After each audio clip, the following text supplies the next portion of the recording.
Po 3 letih in pol, kar je minilo od izida Alenkine zadnje plošče, se je na glasbenem področju končno dogaja nekaj novega. Moram reči, da nastajajo krasne pesmi, zelo sem zadovoljna, že kar veliko materiala je pripravljenega, tako da mislim, da bomo v zelo kratkem šli v studio. Avtor velike večine skladb je Jani HC.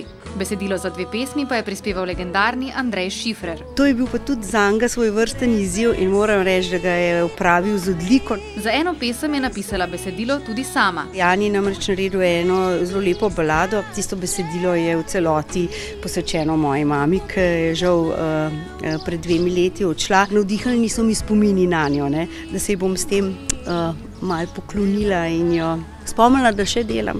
Že pred poletjem namerava izdati nov singel. Da malo vidimo, kakšni bodo odzivi, drugače pa jaz iskreno upam, da bi konec leta išla plošča. Konec koncev bi bilo to tudi zelo lepo darilo za mojo okroglo obletnico.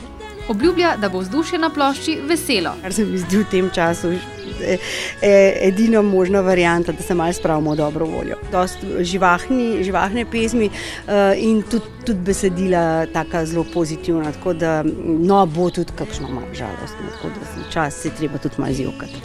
Poleti bo polno zasedena. Veliko tudi s pianistom nastopam, z Miranom Juvanom, kar je tako še en tak poseben izziv, ker sva sama in tukaj ni blefiranja. Alenka že komaj čaka na snemanje v studiu.